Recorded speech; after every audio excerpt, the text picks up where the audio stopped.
Hello everyone. In today's lecture of the subject Management Concepts and Organization Behavior Paper 1, that is Management Concept.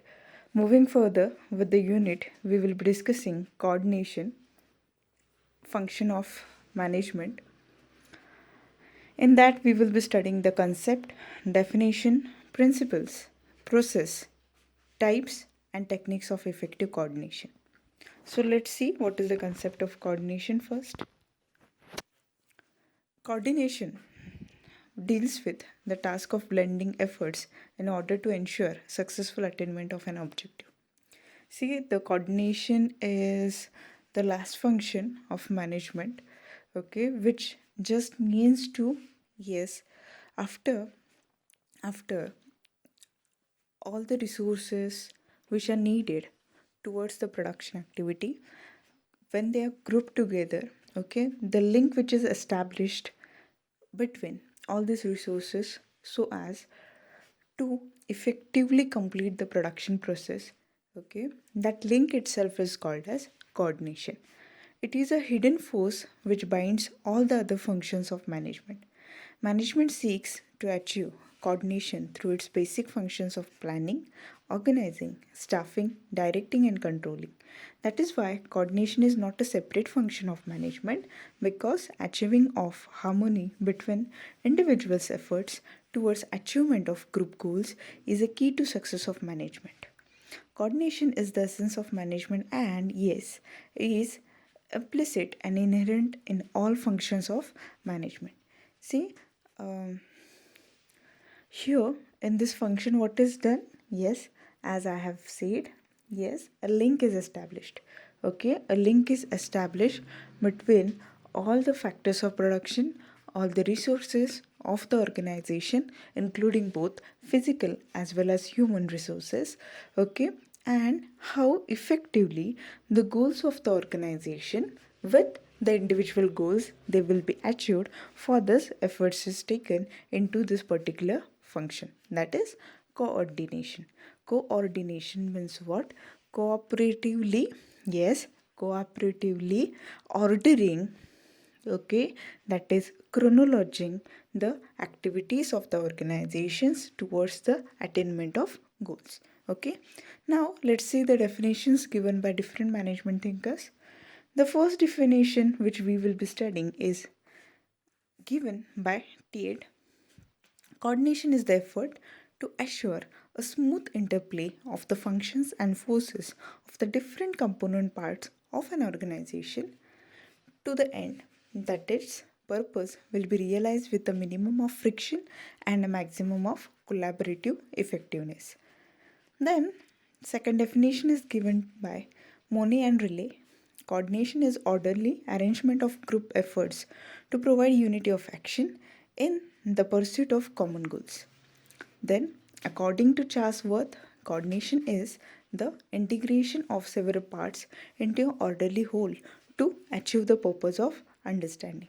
See, here just what is done, okay, to complete the production activity or to complete or to achieve or to accomplish the organization goals, okay, to achieve the organization goals, whatsoever you require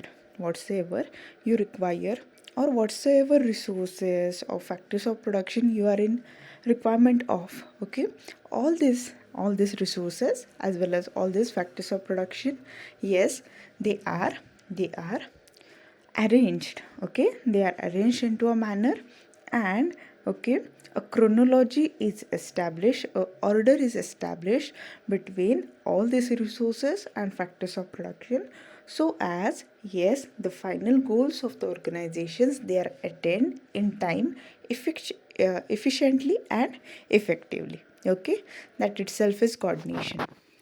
See, there are some principles associated with coordination. Okay, one by one we will be studying it. See, one of the renowned management thinker, Mary Parker Follett. Yes, she has given four main principles of coordination. Yes, some secondary or related or alternative principles are also laid down by this thinker. But what are the main principles which are associated with this function, that is coordination. Let's see one by one. The first one is principle of early stage. Okay, principle of early stage. Okay, see, means something which is related to beginning or related to initiation, isn't it? Okay, according to this principle, coordination must begin at an early stage in the process of management. It must start during the planning stage itself. This will result in making the best plans and implementing these plans with success. If coordination is started early, only then all the management functions will be performed successfully. Thus, by initiating proper coordination in the organization, yes, definitely the objectives will easily and quickly be achieved. Okay, see, this particular function, that is coordination, okay, as per the thinker Mary Parker Follett, okay, when this function should be carried, okay, not at the last, but okay, when the first function of management, that is when planning is about to start, okay, or the planning is to be initiated, okay, related to your organization, at that time itself ensure that coordination also will be done by you. Okay, or okay, what or how you will be coordinating, okay, there itself, okay, while you are carrying the first function of management, that is planning, okay, you should be clear with coordination also. Okay, not at last but at the first itself. So principle of early stage, what it means, yes, at the initiation itself, at the start itself, okay, at the foundation itself, okay, you should be doing coordination. Okay, got it. Then the second principle is principle of direct contact. Okay, principle of direct contact. Okay, means what? Yes, this contact, direct contact, okay, who are the parties who are related with this direct contact? Yes, the manager and the subordinate, that is the superior and the subordinate. Okay, always the people who are working together at a workplace, that is, yes, the superior and subordinate. Here in management it is always manager and his subordinates. Okay, the people who are working together towards a common goal, okay, towards the attainment of common goal, okay, these two parties, okay, that is superior and subordinate, or the manager and the subordinate, yes, they should always, yes, they should be always having direct contact with each other. Okay, why? Yes, it helps them to be at healthy relationship. Okay, means due to this what happens, yes, there will be healthy relations. Okay, got it. Then yes, there will be no misunderstanding, there will be no misinterpretations. Okay, and yes, if there is a free communication between the superior and subordinate, or the manager and the subordinate, yes, what will happen? Yes, surely there will be no dispute, or okay, if something will lead towards dispute, okay, at that point itself, due to the free nature of both superior and subordinate, it will be, yes, wiped out. Okay, got it. So the second principle towards coordination is principle of direct contact. Okay, got it. Then the third principle of coordination, that is principle of continuity. Okay, principle of continuity. What it means? Yes, the function coordination, it is not a one day activity. Okay, when we consider the function of management, this one, that is coordination, yes, it is not a one time activity, right? Yes, it needs continuity. Continuity means what? Yes, the coordination function, it is a continuous process. Okay, not a single day this manager should skip or evade himself from coordination. Okay, got it. So coordination must be done continuously during the management process. Okay. Then fourth one is principle of reciprocal relations. Principle of reciprocal relations. Okay. See, reciprocal means dependent upon one another. Okay. Reciprocal means what? Dependent upon one another. In any organization, the decisions and actions of all the managers and employees, departments and people are interrelated. Okay, therefore the decisions and actions of one person, okay, will definitely affect all other person who are working in the organization.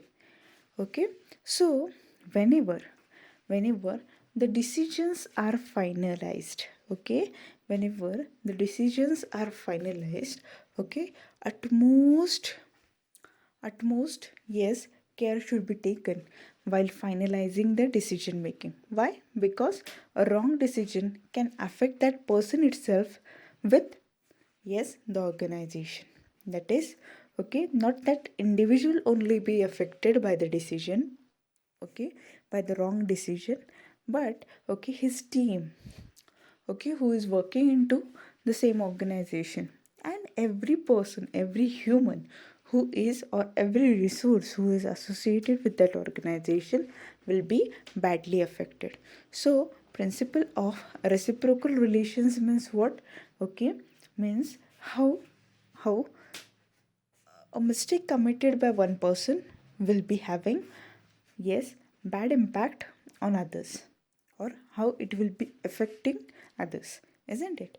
Okay, then with this four principles, okay, there are some additional principles suggested by Mary Parker Follett. Okay, which are those?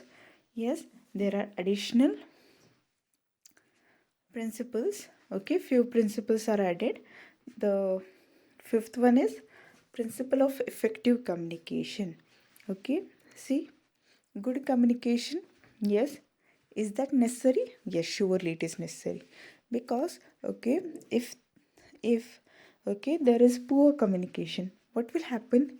Okay, the message which the superior wants to deliver to the subordinate, which okay, a manager wants to deliver to his subordinates, or the top management want to pass it on towards the lower level of management, okay, it will not be passed.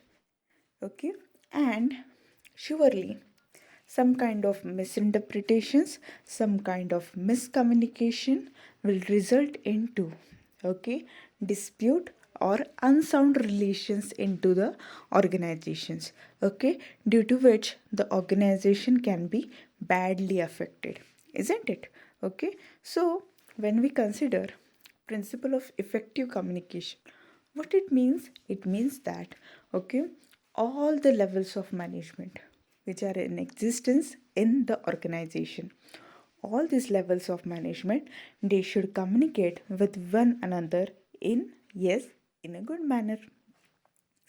Okay, then principle of mutual respect.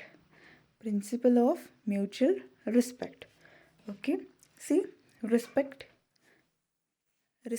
is an inevitable thing into the organization, isn't it? See, the humans, when they are working with one another, okay, despite of the level, okay, at which they are working, despite the designation at which they are working, okay, what they expect? Yes, they expect respect from others. Okay, see, though a person is working in a lower level of management, okay, still that person, as an human, he needs some kind of respect.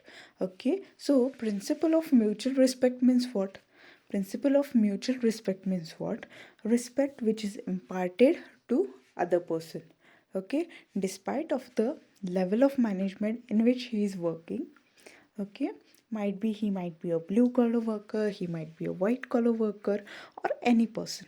Okay, any person who is associated with your workplace. Okay, what you should be doing? You should, yes, give their part of respect to them. Okay, got it? So then principle of clarity of objectives. Principle of clarity of objectives. Okay, means what? Yes, see, every organization, they work on few objectives, isn't it? They work on few objectives, right? Okay, means the motto behind establishment of organization and existence of organization. Okay, the motive behind the establishment of organization and, yes, the survival of that organization or existence of that organization. Yes, it is something, right? That itself is the objective. That itself is the objective, isn't it? Okay, so what is the objective of your organization? What is the objective of your organization? Every person, right from the lower level of management till the top level of management, they should be clear with this. Okay, they should be communicated related to this. Okay, that itself is principle of clarity of objectives. Okay, got it? Then the last principle, that is principle of scalar chain. Okay, principle of scalar chain. See, in the organization, there is someone who is superior, there is someone who is subordinate. Okay, who is superior? Superior is the, yes, boss, isn't it? Okay, subordinate means the people who are working under him, they are called as subordinates. Okay, now when we consider superior subordinate relation, okay, see, we have gone through the 14 principles of management, right? Okay, in which we have studied this scalar chain. Scalar chain means what? See, there is a hierarchy, right? Okay, there is a protocol. Okay, who is working under whom, isn't it? It should be clearly defined. Means, okay, who is answerable to whom? Okay, who will give or allot work or task to whom? Okay, and who is supposed to be delegated with the responsibility, delegated with the authority. All these things, they should be clearly explained. Okay, so principle of scalar chain means what? Yes, the line of authority. It is the just formal line of authority which moves from highest to lowest rank in a straight line. Okay, got it? Then the process of coordination. Okay, the process of coordination. Okay, what is the process of coordination? See, means how a manager, he should effect the function of coordination. Yes, there are few steps included in this. Okay, means what he should do at the initial stage and what should be done after that. Okay, so the first step which a manager, while practicing coordination, he should be doing is, yes, the first thing is well defined objectives. Okay, means, yes, the goals and objectives of the organization, they should be clearly stated. Okay, clearly stated, and they should be that simple that even if a layman goes through that, okay, even if a layman goes through that, then it will be helpful for him to, yes, get the meaning of it, right?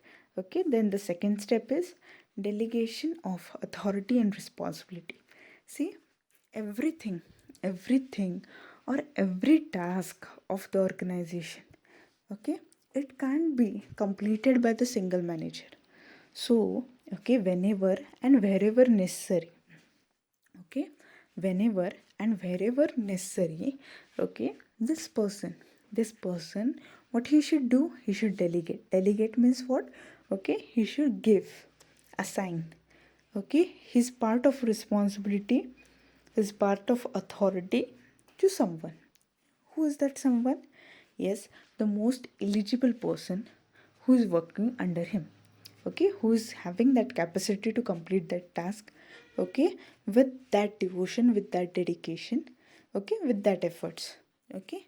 So the second thing is, yes, proper delegation of authority and responsibility is needed for achievement of effective coordination in organization, okay, got it.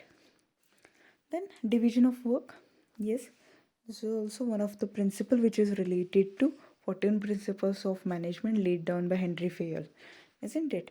Okay, see, as per the capacity of the subordinate, okay, or the employee who is working into your organization, yes, the work, okay, the work, for example, if the sum total of work is 100 and you have 10 employees, what you should do, yes, you should divide that 100 work into, yes, into 10 and equally distribute it as per the capacity of the worker and assign it to that worker, yes, and ask that worker to get it done, okay, in time or accomplish it in the given time, okay. So division of work, what is division of work? Division of work means, yes, the entire or whole activities of the organization, they should be divided into equal part, okay, they should be divided into equal part as per the, yes, quantity of workforce available or the labor force available into your organization, okay. Then precise and comprehensive programs and policies, see, um, in your organization, right, okay, to smoothly run that organization, yes, what is framed, yes, policies are framed, isn't it? Okay, then what to do and what not to do, is it? That is stated into code of conduct, okay, that is the rules and regulations, okay, rules and regulations of your organization, okay. With that, the procedures which are to be followed or the procedures which are to be conducted, isn't it, okay, into your organization, right, okay, they should also be clearly defined. With that, okay, the program, isn't it, means what should be done after what, isn't it? See, all these things, they should be clearly stated, isn't it? Okay, and they should be clearly stated in such a way that, yes, everybody from the organization or the person who is concerned with the organization, anybody, okay, they should be, yes, well acquainted with this, isn't it?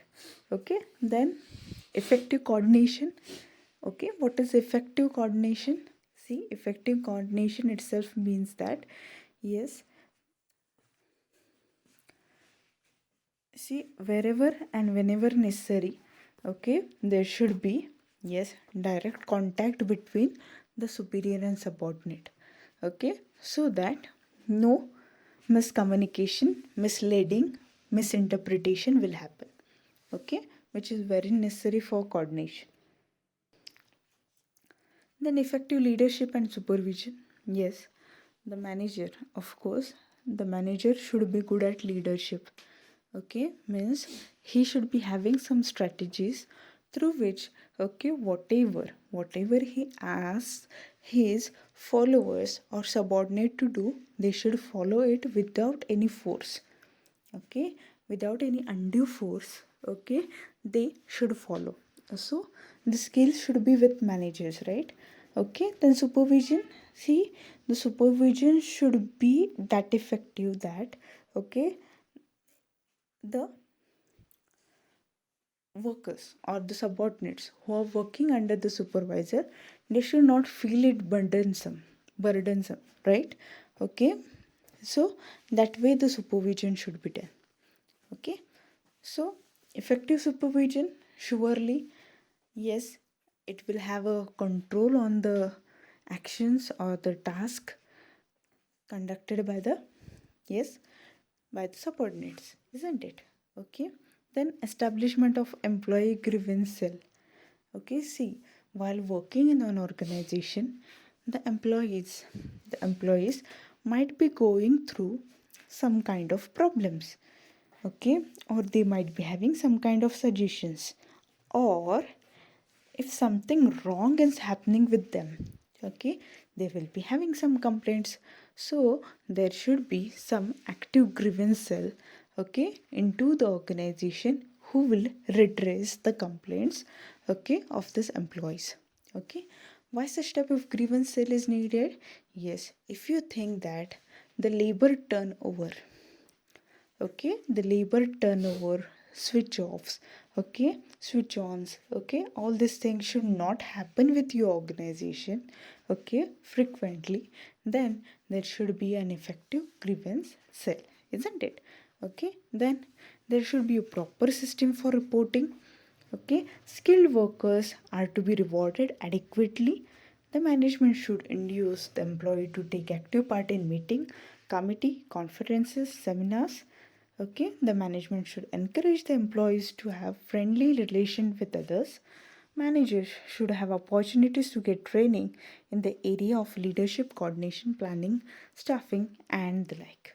Okay, see, if all the steps which we have discussed right now, okay, if they are carried in a chronology without fail by the manager or the leader of the organization, okay, or the superior of the organization, surely, okay, coordination will be done in a nice manner. Okay, then there are few types of coordination. Which are those? Yes, okay, the coordination may be divided as per the basis. Okay, the first basis according to the scope. Okay, according to the scope. See, as per scope, coordination can be divided into two parts, that is internal coordination and external coordination.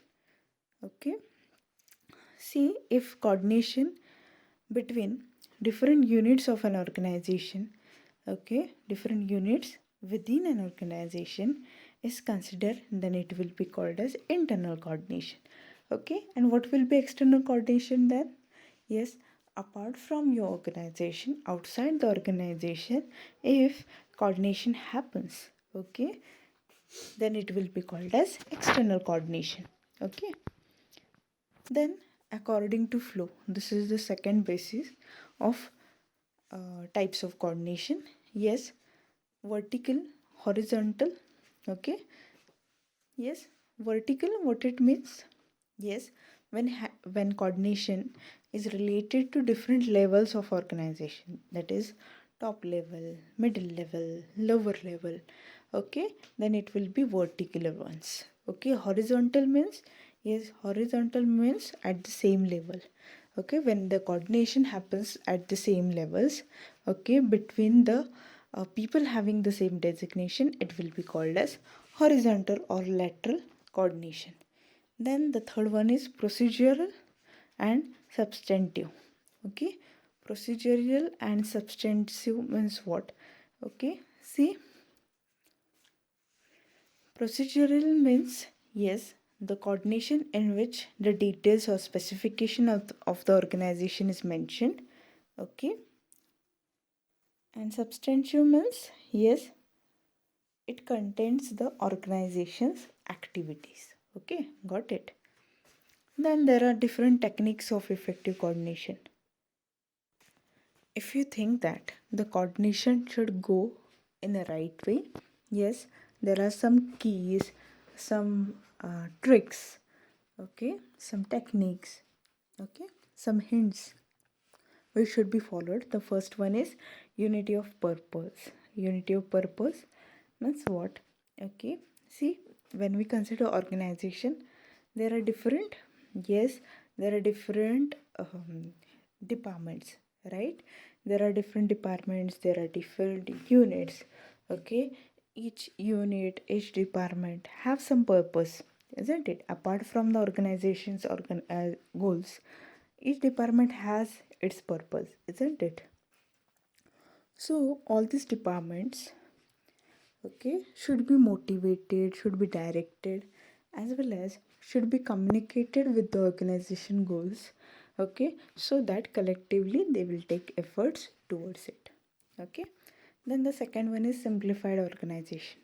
Simplified organization, yes, it means that, okay, when we think about a simple and sound organization, okay, the authority and responsibility, okay, which flows from top to bottom, okay, it should be very clear.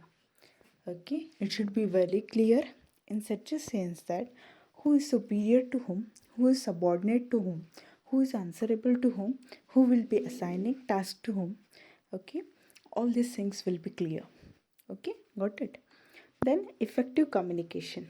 See, face to face communication is very good communication actually, right? Okay, if the superior and subordinate, that is the manager and his subordinates or the people who are working under him, okay, if they have good communication, yes, surely the misunderstanding, misinterpretation, miscommunication, it will not happen, and the messages will be clearly delivered, and the organization's soundness, it will be protected. Then effective leadership and supervision. Okay, effective leadership and supervision. Okay, yes, who is associated with this? The manager itself. Okay, the manager should, yes, effectively, the manager should effectively guide his followers towards the organization goal attainment.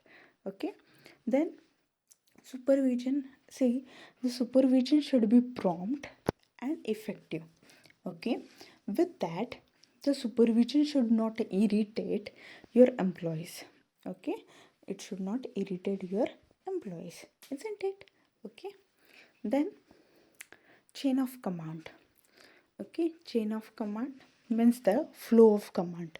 Okay, means who is answerable to whom, right? Who should give task to whom. Okay, say if multiple bosses they give task to a single employee, that person will be confused, the person will be totally confused. Okay, and whom to give priority, he will not know this, and some kind of pressure he will be having, and it might result into incompletions, it might further result into affecting the organization goals. Okay, so the chain of command should be clearly defined. Then instruction and incentives. Okay, instructions and incentives, what it means, yes, see, if your subordinate is new, okay, the boss should clearly give all the instructions necessary for completion of the task assigned to that subordinate. Okay, because that person is totally new to this profession and he's not knowing what to do, isn't it? Okay, so this should be done. Then the second thing is, yes, incentives. If someone, that is your employee, he is working very good, okay, he is prompt, he is using his skills in a proper way, and okay, he is completing his task with perfection. Okay, surely some kind of incentives, some kind of rewards should be allotted to them. Okay, so that that person will be motivated to work with 100% dedication at the next time also. Okay, then the liaison department. Okay, liaison department, yes, means what? See, some of the people they should be allotted with the duty of, okay, with the duty of being like a linkage between the subordinate and the superior. Okay, got it. So this department should bridge the gap between superior and subordinate. Okay, then general staff. Okay, general staff, See, the general staff should be clear with the information related to the organization, okay, and why they are working together, isn't it? So, because they will be the foundation of the organization. Without these people, the organization's goal achievement process will not be done. Okay, got it. Then self coordination. What is self coordination? Self coordination means yes, every person who is associated with the workplace, every person who is associated with the workplace, yes, he himself should contribute towards the linkage or the link establishment process. Okay, that is called as self coordination. Okay, so with this we conclude today's lecture. Thank you.